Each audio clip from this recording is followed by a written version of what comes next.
Hello and welcome to the Canaccord Coffee Break podcast. I'm delighted to be joined today by special guest star, Richard Champion, who is our co-chief investment officer. Thank you, Jane. Welcome, welcome. So as you know, Richard, we are here to try and cut through the noise about what's going on in the markets and demystify it in a simple and easy to understand manner. So then hopefully people can feel a bit more informed, more confident and more in control of their financial future. So this week we are looking at data that seems clear on the surface in that it's strong in the US and soft in the UK. But underneath that surface, the picture looks far less straightforward. So I just want to get into that into a little bit more detail. And I think that's what markets are actually trying to work through at the moment, what's real and what's temporary. So you can help me understand all of that, hopefully. Absolutely. So grab your coffee and let's get into it. So as we say most weeks, the situation in Iran remains fragile and there were further attacks again this morning. But overall, there is a shift to more constructive diplomatic language, which has helped ease oil prices in the last week or so. I think that in turn seems to have taken some pressure off the bond markets globally, including the US Treasuries and UK gilts. But I wanted to first of all whiz over to the US and look at what is going on there in a bit more detail. So first off, with Tom over the last few weeks, we've been talking about the new incoming chair of the Fed, Kevin Warsh. I think he's now been sworn in. That is correct. Yeah. So just give us a little bit of background to that and what you're seeing being the implication of this new appointee in that role. So the Fed governor, or the chair of the Federal Reserve, I should say, is part of a broader group.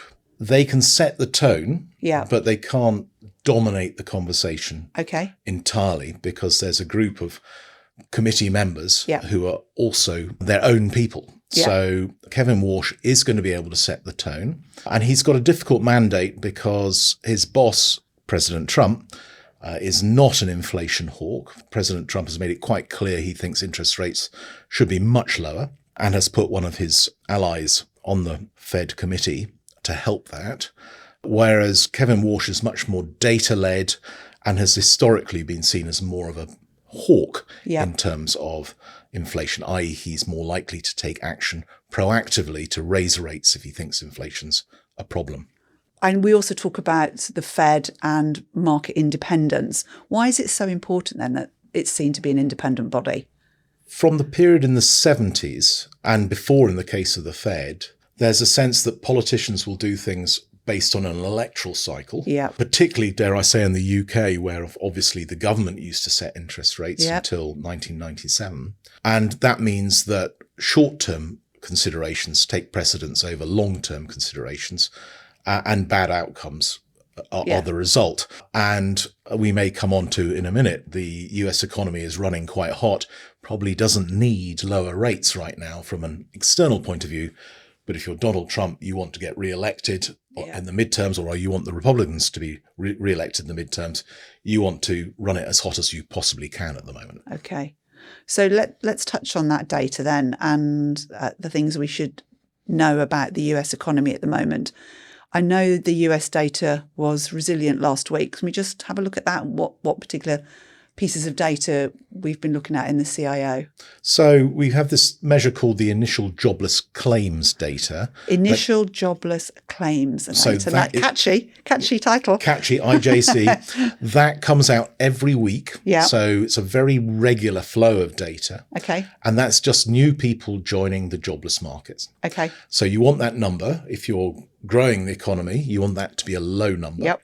And we have currently had a string of pretty low numbers. Yeah. There was a little wobble towards the end of last year when it rose a bit, but now we've had a lot of pretty low numbers and we're close to multi-decade lows for that now. Good. So these are strong economic numbers in terms of jobless, with not many people getting made redundant.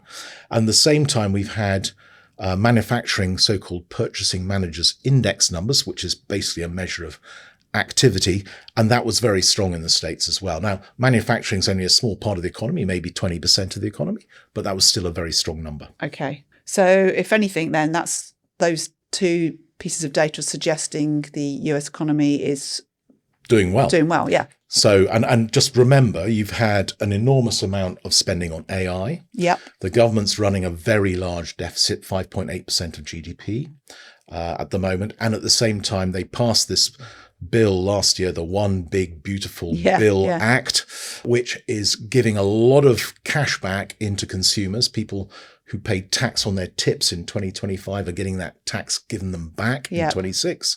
And so although gasoline prices in the States are up because of what's happened in Iran, there's a lot of stimulus going on in the US economy. And this is being shown through in these numbers, which are, as I say, running pretty hot. So where does that leave then, going back to the Federal Reserve and Kevin Walsh, where does that leave the Fed? So our view remains that the Fed will cut rates later in the year, later only because of what's happened in Iran. But in terms of the Fed, this makes their job a lot more difficult because not only do they have a higher oil price because of what's happening in Iran, but the economy itself is running pretty well. Yeah. And normally that would encourage them to pause. And that's what they've said, bearing in mind that central bankers typically try to talk the talk rather than having to take action. So by which I mean they will rather guide the market downwards in its expectations than actually have to raise rates in effect. So overall, it puts more pressure on the Fed, particularly with their boss wanting lower rates, because the economy is doing pretty well at the moment in the States. And that's coming through in corporate earnings, for example. So they're in a difficult but not a bad place. So it's much better to be in a position of strong growth and worrying about raising rates than being in a horribly weak position like we are in the UK. Okay, so let's touch on the UK then. And we're not seeing the same sort of resilient data here. So what's the picture? It's notably weaker. Correct. And we had similar numbers in the UK this week or last week in services, and services are a much bigger part of the economy, showing a marked decrease, showing the real problems that the Chancellor of the Exchequer here, Rachel Reeves, is going to have in growing tax revenues to allow the kind of spending that the Labour Party would like to do, when the economy as a whole is in a much more weak position than it is in the States. So that service index is contracting. It's contracting, exactly. So that doesn't mean that we're moving into recession, but it does mean that services, which are a much bigger part of the economy, are much weaker than they are in the States, and in particular than manufacturing is in the States. So things like retail, hospitality, financial services, that sort of thing. Yes. Okay. And what about employment here? Is it similar situation? So two things here. We've had an inflation number which wasn't as bad as some people feared, but there we think that there are going to be base effects, i.e. weak numbers from a year ago are going to drop out and stronger numbers are going to come in, which means that inflation is likely to go higher. Okay. Employment has been weaker than it has been in the States. We've seen unemployment pushing up to 5% in the UK. And that was a bit of a surprise rise, wasn't it? A little bit of a surprise. I mean, in the States, people focus on AI cutting jobs. That's not really what's driving the jobs market in the UK, just to be clear. So it's a much weaker economy position in the UK than it is in the US. And similarly difficult, but as I said, it's a good problem for Kevin Walsh. For Andrew Bailey, this is quite a bad problem, trying to work out how you get through weak growth and quite high inflation at the same time. Okay, thank you. I probably should sum up what's in my Canaccord takeaway coffee cup this week. So I think in terms of the UK, while inflation is coming in lower than expected, which is good, the broader picture is one of slowing growth, and that we've seen weakness across both consumer spending and business activity. Whereas in the US, we've talked about it being particularly resilient, potentially running a bit hot. So sort of the opposite of what we've got here. But some of that strength may be coming earlier than expected rather than lasting longer.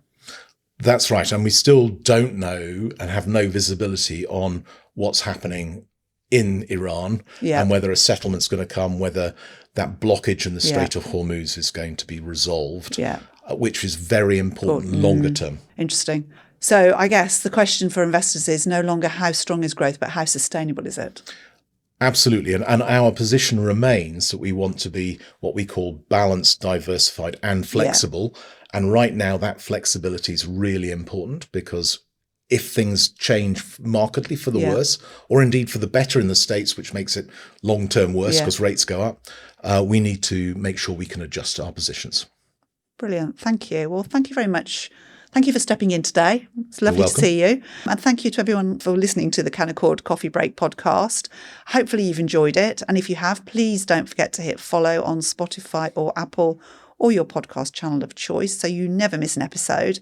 And as always, we'd love to hear your thoughts. Drop us an email, ask us a question, coffeebreak@canaccord.com. Thank you. Thank you. Investment involves risk. The value of investments and the income from them can go down as well as up, and you may not get back the original amount invested. Past performance is not a reliable indicator of future performance. The information provided is not to be treated as specific advice. It has no regard for the specific investment objectives, financial situation, or needs of any specific person or entity. It is accurate at the time of recording and is subject to change.